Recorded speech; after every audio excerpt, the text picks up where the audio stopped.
fill every day with our thoughts, words, and actions. Would you like yours to be more pleasing to you and to God? The habit of having a daily conversation with God will help. A daily conversation with God involves setting aside a little time every day to pray and to look over a section of the Bible. Keeping a daily appointment with God gives us a chance to pour out our feelings and ask our Father for the things we want for us and for others. It gives God a chance to help steer us down the path He wants us to take. It helps us to get to know Him a little better. Aren't these all things we really want? A daily conversation with God is a small thing that can make a big difference. It has for me. So how do we get started?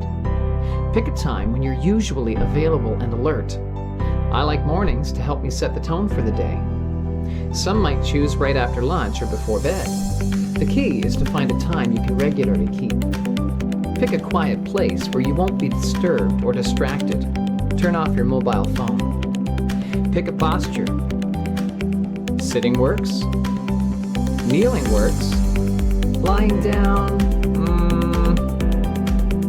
Whatever you choose, humbling yourself before God is the best posture for the heart.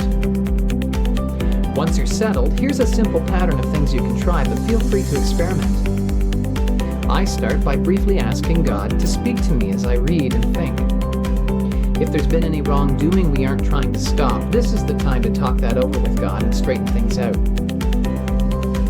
Then I open up the Bible to a book I've been going through and start reading from where I left off.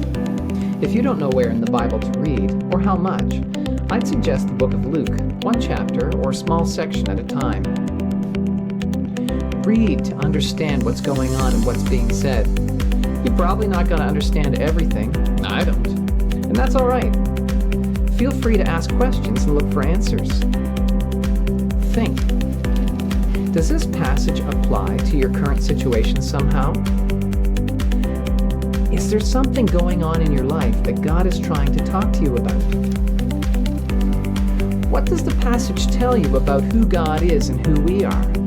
How does this passage relate to other parts of the Bible you know? Does this reading hold something that God wants to teach you and put in your toolbox for every day?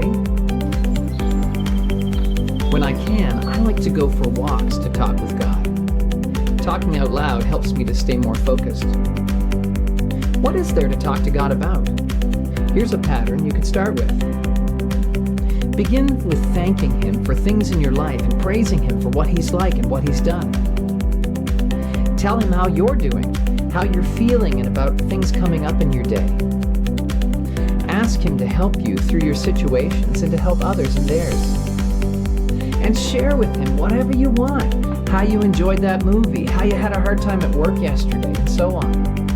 Jesus calls us His friends. What would you talk to a close friend about? A daily conversation with God doesn't have to be long, though you might find yourself spending more and more time as the days go by.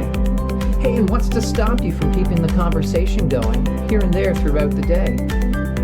Keep it fresh, mix it up, sing a hymn, read a psalm out loud to God, or just turn up a worship song in the car that you can really sink your heart into. He's ready to have a conversation with you. What's keeping you from starting one today?